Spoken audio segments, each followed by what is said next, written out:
It is one of the most famous battles in the history of the world. One of the greatest military minds the world has ever seen against an allied Europe. On one side, Napoleon Bonaparte, Emperor of France.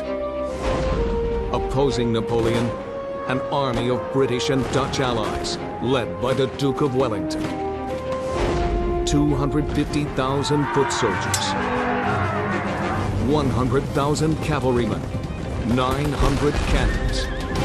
On June 18, 1815, these men and their weapons would meet to determine the fate of the world. On a small field in Europe, at a place called Waterloo.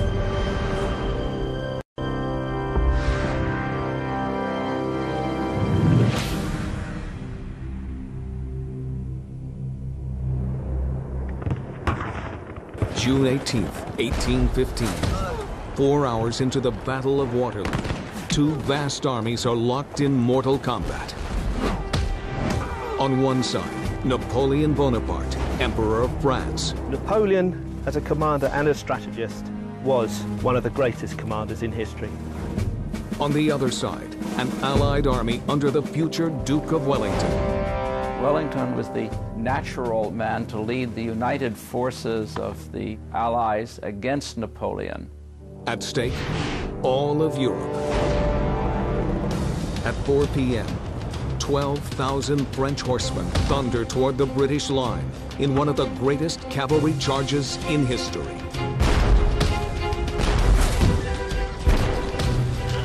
Form squares! Form squares! The Allies quickly form British infantry squares. The squares were lines and lines of bayonets. But are they enough to survive this massive charge? Wellington was looking for the back door. He knew his army had just about had it. The result of this clash will determine the course of the battle and the future of Europe. Can the Allies save themselves and the continent from Napoleon Bonaparte?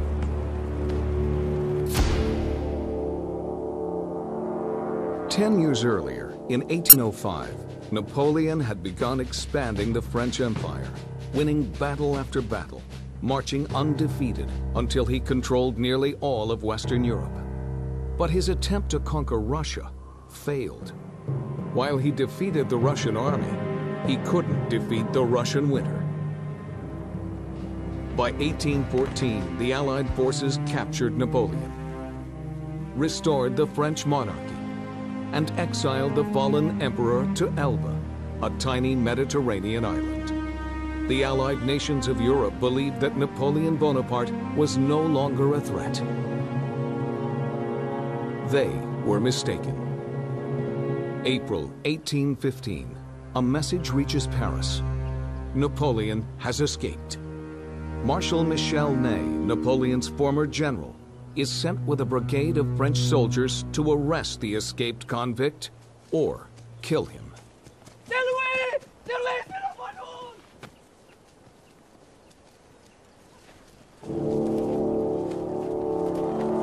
After landing on the French coast, Napoleon marches toward Paris, intending to reconquer all that he has lost. Soldats! Visez! Napoleon travels with a small group of loyal officers who had volunteered to go into exile with him. Ney, mon ami, est-ce que tu tirerais sur moi? Napoléon Bonaparte, par ordre du roi Louis XVIII, je demande... Soldats de l'Empire, vous voulez tirer sur votre empereur? Faites-le maintenant.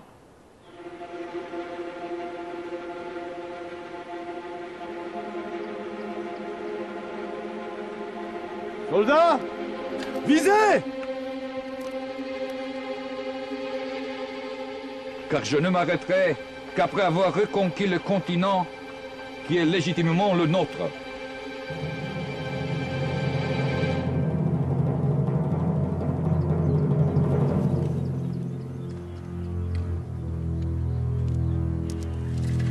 Soldats, suivez votre empereur!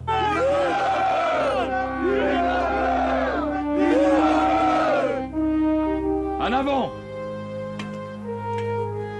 Across France, soldiers sent to arrest Napoleon end up joining their former emperor.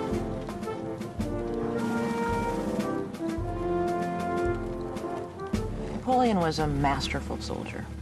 He was a brilliant tactician. He was also utterly ruthless. Within 3 weeks, Napoleon has returned to Paris and has the allegiance of the entire French army. Europe almost immediately reunites in opposing the recrowned emperor of the French. Britain, Austria, Prussia, Russia declared war, but not on a state, not on France.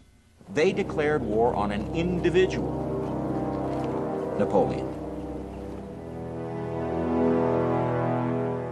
In Brussels, an Englishman by the name of Arthur Wellesley, the future Duke of Wellington, arrives to command an Allied army that was quickly convened to drive Napoleon from power.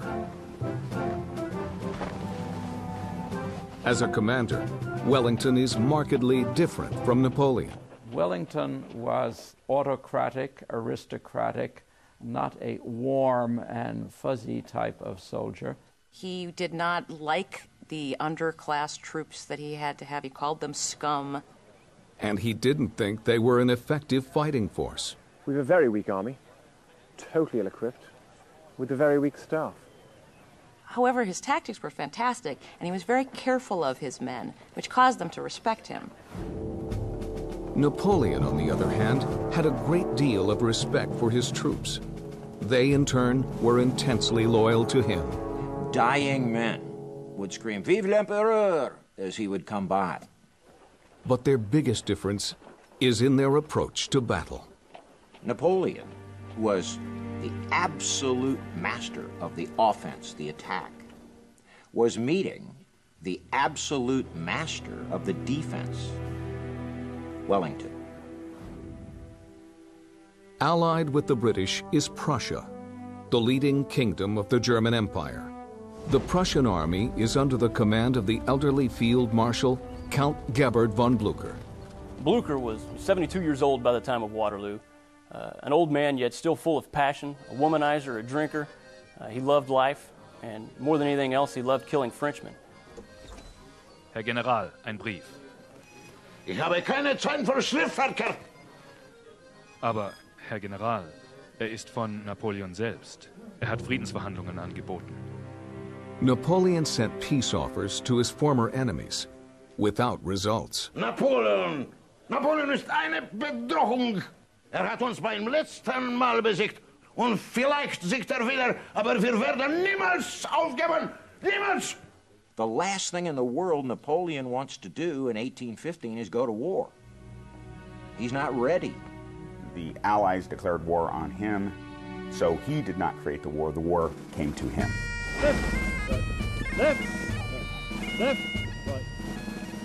In June 1815, Wellington and Blücher assemble their troops for battle. Blücher, with over 125,000 Prussian troops, is just to the east of Brussels.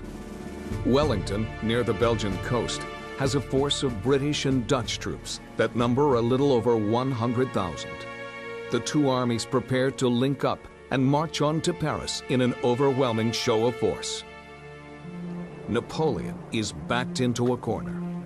He knows that up in Brussels, he's got Wellington and his armies. The Prussians are nearby. His notion is that the best defense is a quick and decisive offense. Napoleon chose to go on the offensive, to cross the border from France into Belgium and attack. Napoleon moves quickly to ensure that Wellington and Blücher have no time to join forces. He leads his army of 130,000 north to take on each Allied army one at a time. Napoleon would concentrate all or most of his combat power against an element of the enemy force, destroy it, and then reconcentrate that combat power against another element of the enemy force and destroy that until he had actually broken the enemy's will to continue to fight. In his first military action since exile, Napoleon's strategy to divide and conquer works like magic. On June 16, 1815, his advanced troops isolate and attack a much smaller Prussian force. The Prussians quickly fall before the larger French force.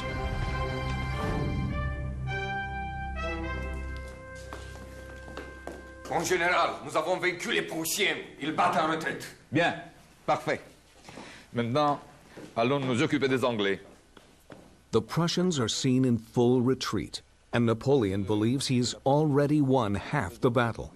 He orders 1/3 of his army to continue following the fleeing Prussian troops.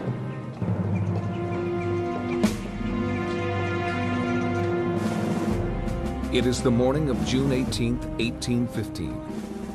Napoleon has brought his newly rebuilt army to the fields of Belgium.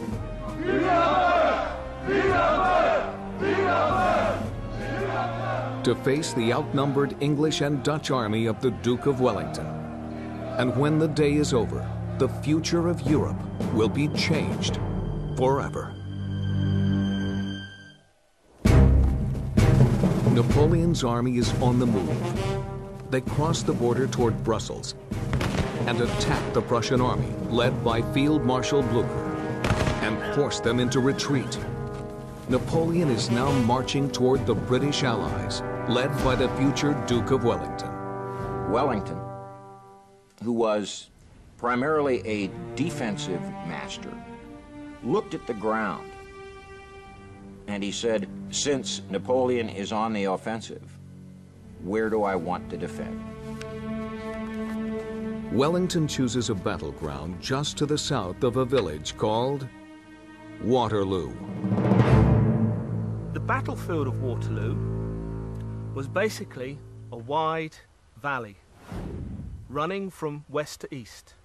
To the north stands the Allied army. Looking directly at them, you have the French army, a massive army. The position that Wellington chose to accept battle from Napoleon was behind a ridge line, and that allowed him protection from direct fire from artillery, from direct observation. His biggest advantage, he picked the battlefield. He knew the ground, and he knew how he would defend it. Wellington expects a full French assault at dawn, but to his surprise, it doesn't come. He has 30,000 more troops than we do. They're all veterans. And he's a direct line of supply. Yet he does nothing. Il est presque 10 heures. Le sol est si boueux que l'artillerie ne peut pas se déplacer. It had been raining for days. That, of course, limited the mobility of cavalry and the ability of cavalry horses to pull guns into position. So the battlefield favored the defender. In other words, Napoleon had a problem. If Napoleon waits for the ground to dry out, his army may fight more effectively, but it may also give the fleeing Prussians time to circle back and join Wellington. Peut-être devriez-vous donner l'ordre d'attaque? Je donnerai l'ordre quand je jugerai que c'est le bon moment. Jusque-là, nous attendons. Armchair generals have argued for decades about Napoleon's decision to begin the battle late in the day. While some believe the muddy ground was the main issue, not everyone agrees. Napoleon certainly does seem to have grown more weak and lethargic in his later days. He had no real combat experience recently. Some argue that he just lost the edge. But there is evidence of a more compelling reason for the emperor's delay: illness. He had pituitary problems, he had hemorrhoids, he had stomach problems that were not very well diagnosed. He was vomiting throughout the night, and how much sleep he even got is really in question. Napoleon's ill health was kept secret from everyone until nearly 100 years after Waterloo, when documents revealed the serious condition of his health. Rather than fighting a battle to save his empire on that morning, Napoleon should probably have been in a hospital. If you want to get an idea what it was like for Napoleon to be on the battlefield of Waterloo, you have to envision that you have had an entire box of laxative. You have then ridden 20 miles and stayed up all night. And now somebody says, you have to command a war game. What condition are you in?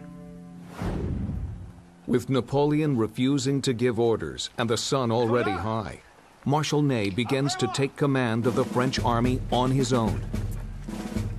His first order is an assault on the walled chateau called Hougoumont. Wellington's defensive line stood on a ridge at Waterloo. But in front of the line stood two fortified buildings, Hougoumont and La Haye-Sainte.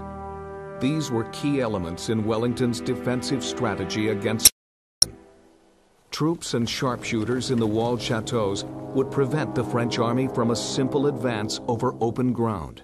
He considered them to be breakwaters, if you will, so that when the waves of French forces came against him, they would be forced to hit Hougoumont and La Haye-Sainte. The strategic importance of the two farmhouses was that they prevented the French army from simply advancing over open ground. It would divide up the force of the attack coming forward, splitting up the troops into channels that you can then bombard with artillery. Under Ney's orders, 4 regiments of infantry marched toward Hougoumont. If they can capture it, the left side of the British line will be undefended and open to attack. Inside the chateau are a handful of men from the Coldstream Guards, an elite British regiment. At 10 a.m., the French attack. The French are coming! The French are coming!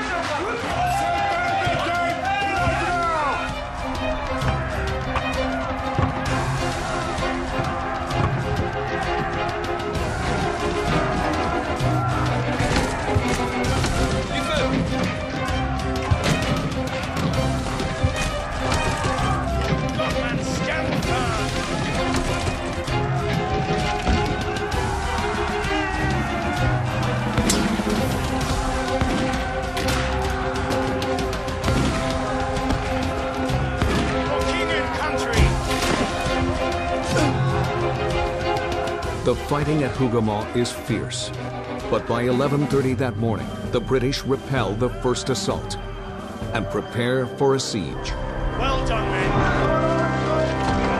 The first shots have been fired. At Waterloo, the battle is underway. Despite the Allied success at Hougoumont, Wellington knows he'll need the support of the Prussians to beat Napoleon. Are we certain that the Prussians are going to come? As certain as one can be of anything in war, which is certain of nothing at all. Perhaps the French defeated them yesterday, and that's why there's no rush to attack. But the wrath of Napoleon has just begun.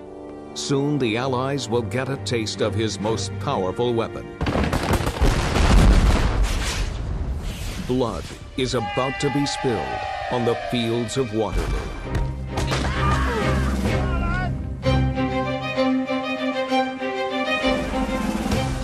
A French attack on the chateau called Hougoumont, ordered by Marshal Ney, has failed. But it has signaled the start of the Battle of Waterloo.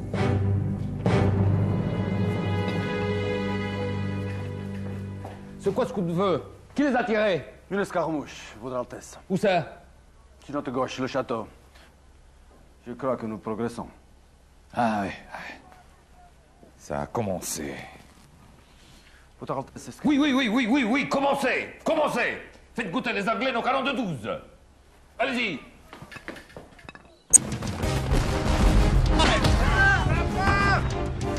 Hold that line, lads. At noon, the French artillery opens up on the British lines. Hold the line, lads! 80 cannons, firing 12-pound solid shot, rip through the British lines. But Wellington does not allow the British to fire back. He will save his cannon shot for when the French infantry and cavalry approach his lines.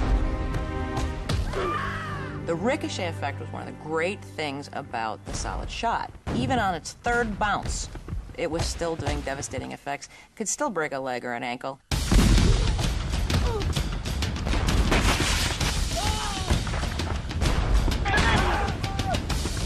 Hard pounding, gentlemen.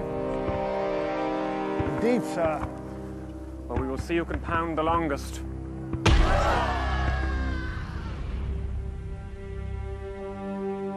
20 kilometers away, Blücher and the Prussians are regrouping after being beaten by the French the day before. But rather than retreat east back to Prussia, the wily general heads north. Wir müssen mit Wellington in der Verbindung bleiben. Herr General, ist es dir es ist. Wer schreit zum Ton der Kanonen?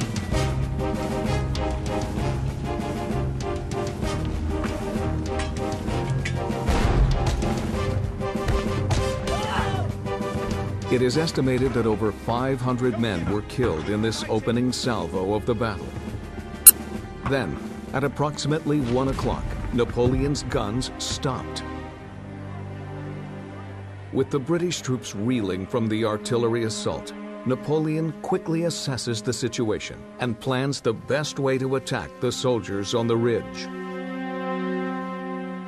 Attaque directe au centre. C'est la clé de la victoire.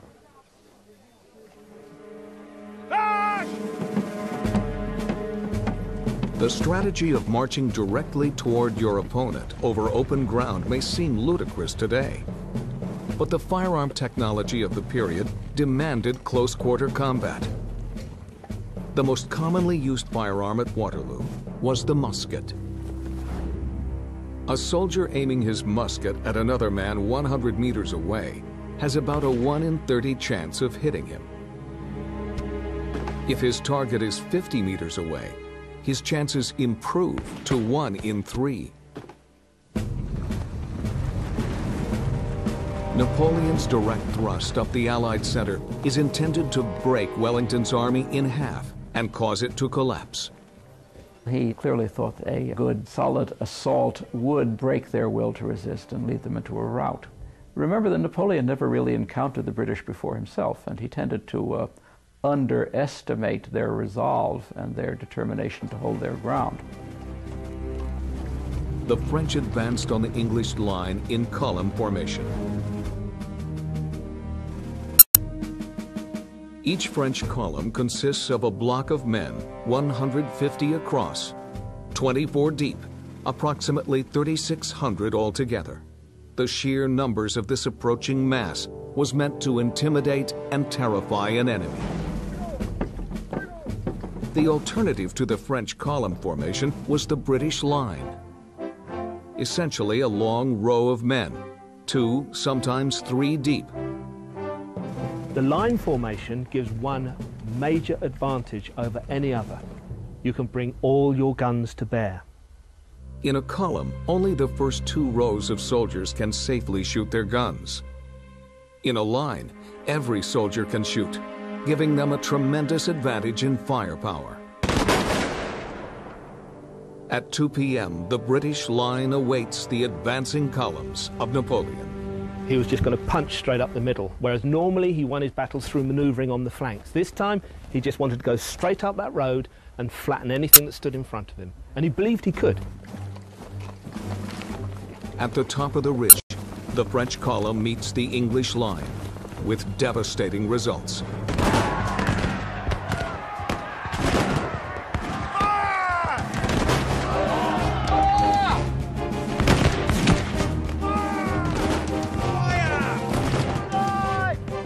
The British line, with its superior firepower,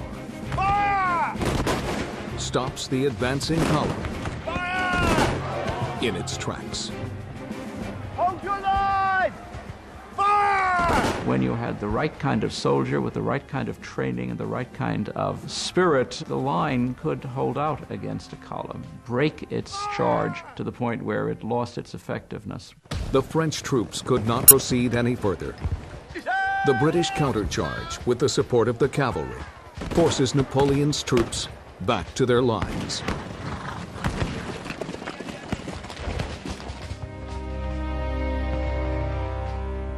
Well, sir, we brought the battle right to Bonaparte. You act as if the battle is over, Uxbridge. Yet all I see is 2 brigades of horses destroyed and thousands of men dead. And our lines exactly where they were this morning.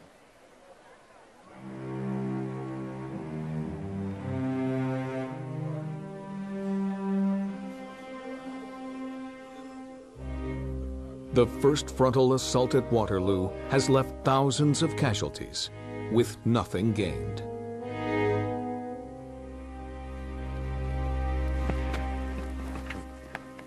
Nous sommes où? L'infanterie? Nous sommes de retour. De retour? Pourquoi de retour? Pourquoi?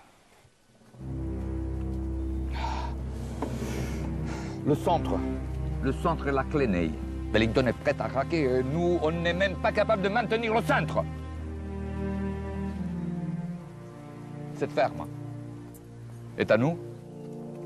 Napoleon realizes that he can't control the battlefield without first taking La Haye-Sainte. Non, Votre Altesse. Mais alors, prenez-la, à n'importe quel prix. Je veux pas vous revoir que lorsque le centre est hors de nos mains.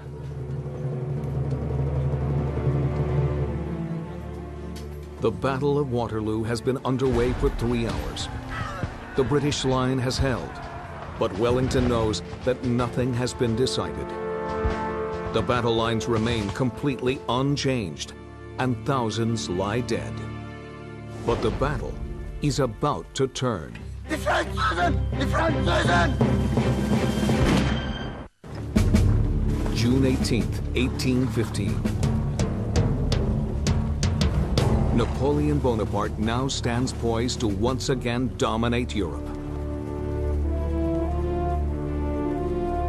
His strategy is to take control of the center of the battlefield with a direct attack on the British position at La Haye-Sainte. The most important salient was the one close to Wellington's center, and that was La Haye-Sainte. It was vital that the French had to get this before they could attack the center, which was their first objective of the battle. The walled farmhouse is defended by the King's German Legion. They were Germans who had fled to England when Napoleon conquered their country in 1805. They have a lot to fight for. If Napoleon is defeated, they can return home. Whoever holds the farmhouse will have control over the all-important center of the battlefield. At 3 p.m., Napoleon orders 2 full brigades of infantry, 2,000 men, to take the farmhouse at all costs. Facing the Frenchmen are only 450 riflemen. The outnumbered soldiers do have one big advantage: superior firepower. This unit of the British Army carried rifles, not muskets. The rifled grooves inside the barrel spin the bullet, like a quarterback throwing a football, giving it greater range and superior accuracy. At approximately 3:20 p.m., 7 hours into the Battle of Waterloo, 2,000 French soldiers charged the small fortress. Die Franzosen! Die Franzosen! Die Franzosen kommen! Die Franzosen kommen!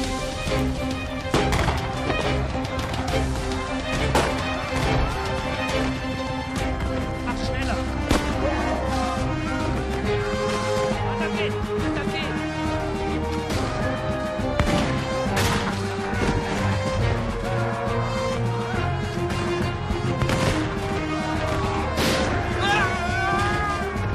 Each time the walls are about to be breached, the outnumbered Allied riflemen somehow hold off the French.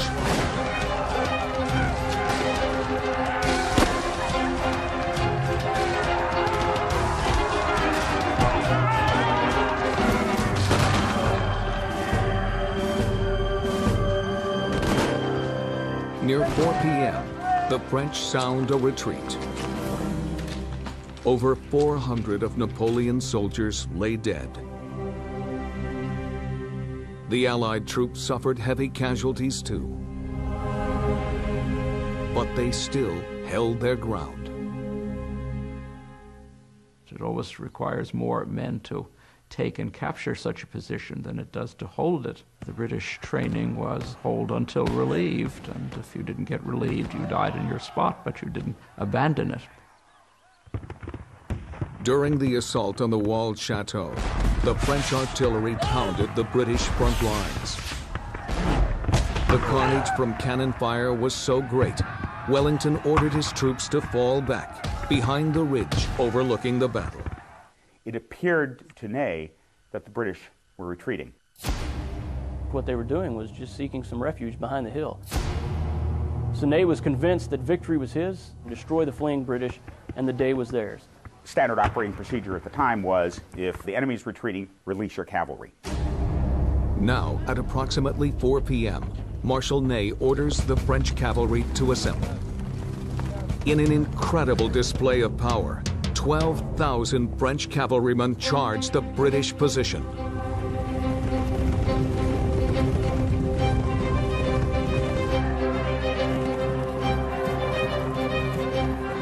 At 200 yards, canister shot from British guns tears into the French horsemen.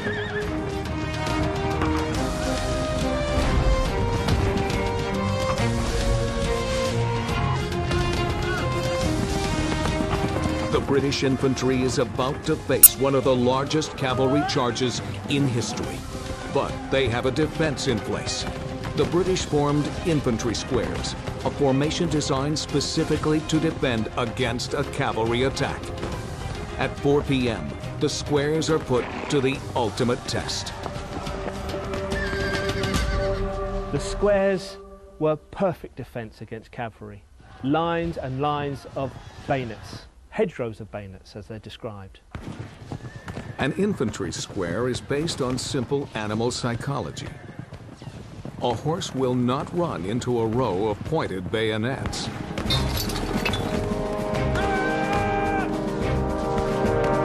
battle!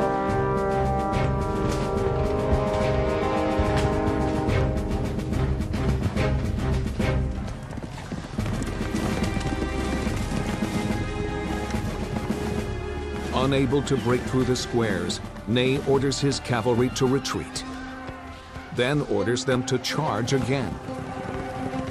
Each time the cavalry fell back, the French cannons bombarded the British squares until the cavalry could charge again. Those squares became killing grounds for the French artillery. Good God. They slowly filled up with their own wounded and dead.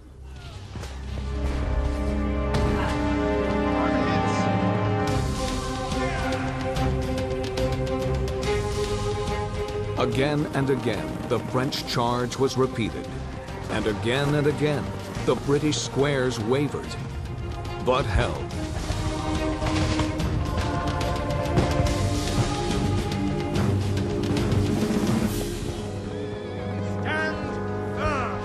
The squares were steady and firm, and they held against all these waves of French assault. But they paid a terrible price for this. Enough that Wellington was looking for the back door. He knew his army had just about had it. Unable to break through the British squares, the French cavalry charge is called off. Both sides suffer massive casualties. I believe we have pushed them back, sir. No, Uxbridge. We're at the breaking point. We cannot take another charge. If we're to survive, either Knight or the Prussians must come.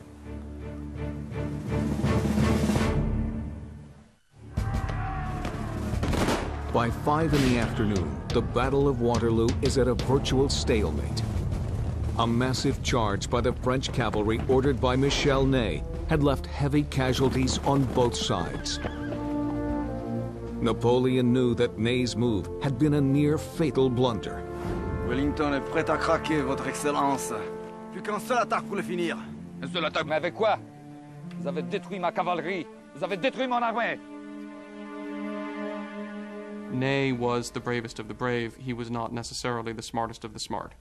And he was not necessarily the sort of commander that you'd give that sort of operational control to.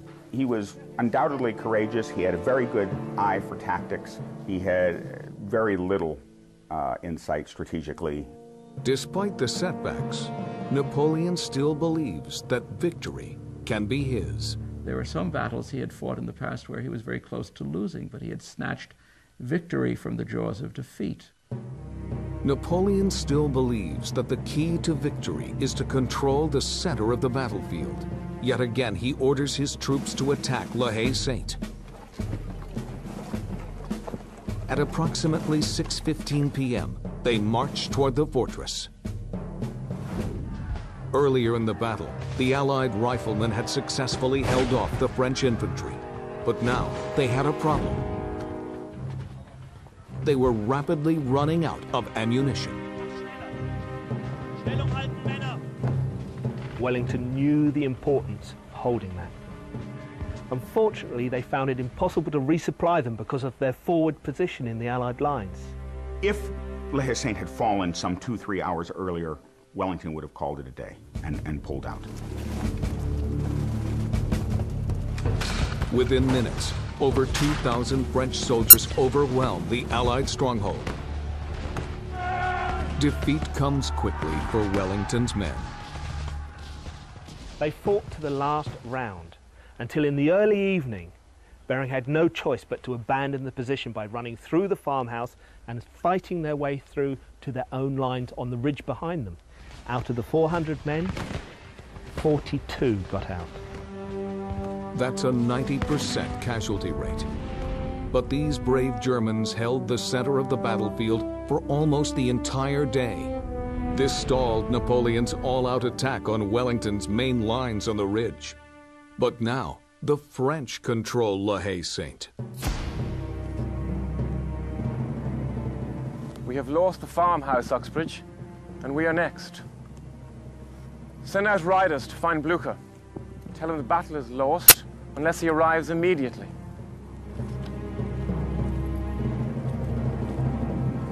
Immediately. As evening approaches, an army is sighted marching toward the battleground.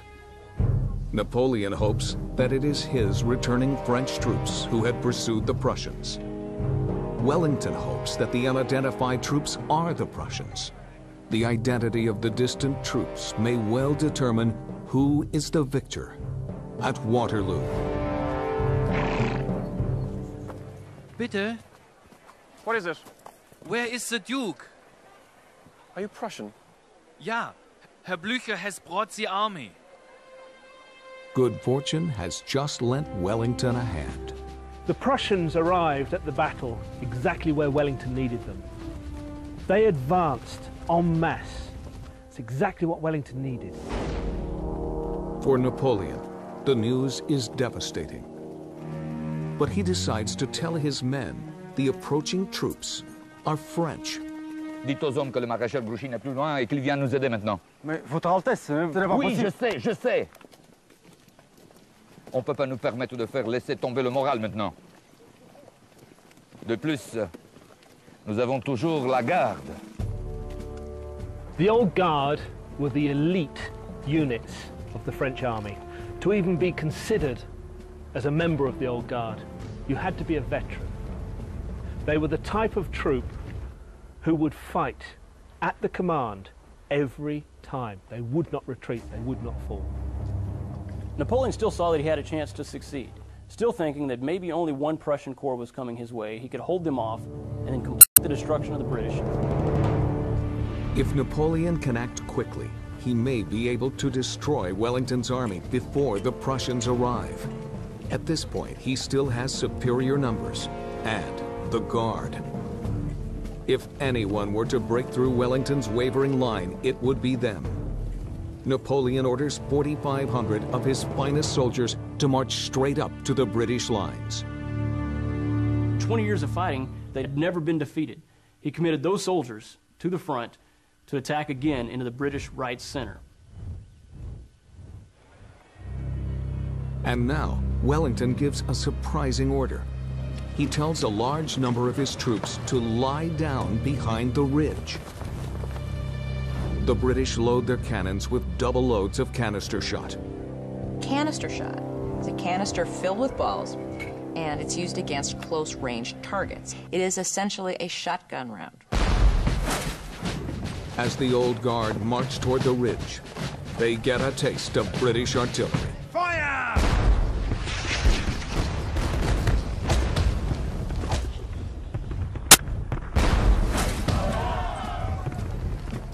But the Guard does not waver.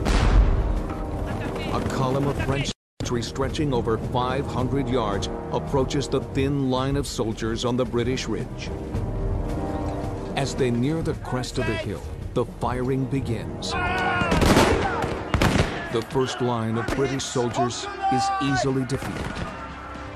Napoleon thinks he has gained an easy victory, but Wellington is about to pull a surprise that will turn the tide of battle and change the future of a continent.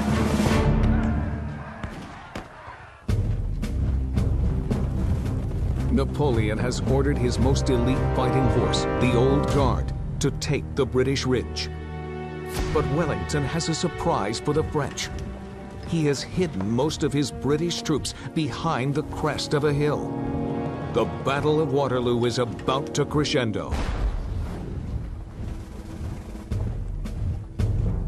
The Guard have never retreated. They have never been defeated.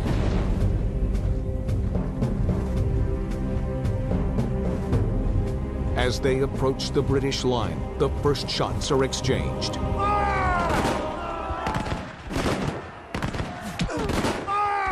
Napoleon's crack fighting units easily defeat the first line of British troops.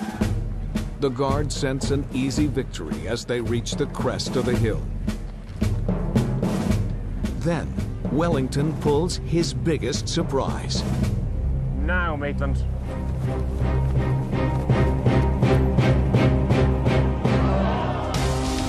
1,400 British infantrymen stand up at once.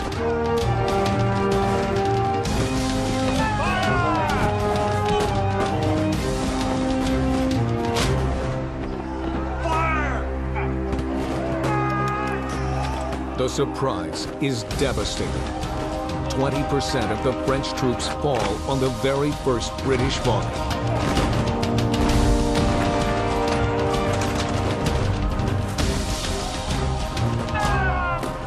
Then at the crucial moment, the command was given by Wellington. With the raising of his hat, he ordered his entire army to advance, bayonets forward. For king and country! Though many of the Guard hold their ground, many others do something they had never done before. They turn and run.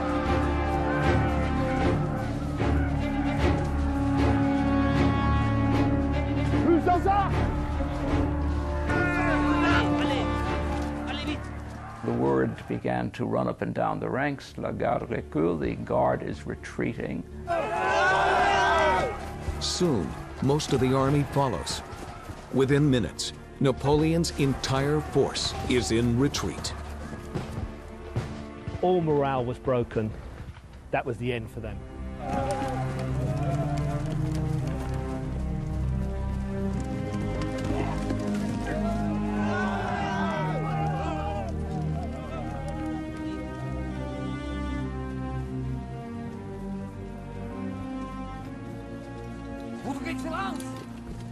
Votre Excellence! Donnez l'ordre à l'artillerie de commencer le bombardement. Mon général, mais non... Dites-le leur! Dites-le leur!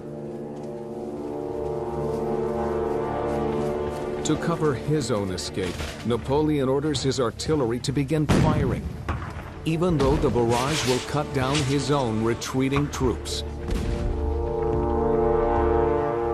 It was a shocking decision from a man the French army was devoted to.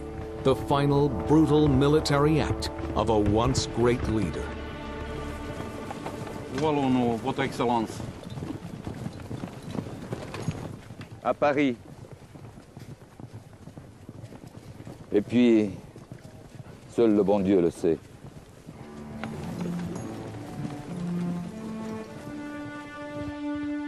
After 9 brutal hours, victory finally belongs to the Allies, but at a terrible cost.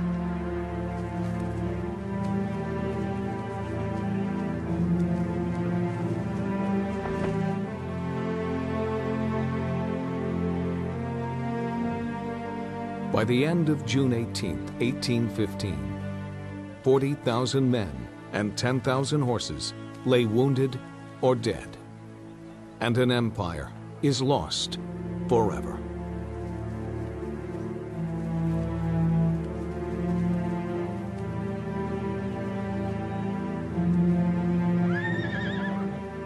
If there is a lesson to be learnt from the Battle of Waterloo, for the commander, it is that you must know and understand your enemy. And don't fight until you're absolutely ready to fight. Marshal Michel Ney was arrested by the newly restored French monarchy.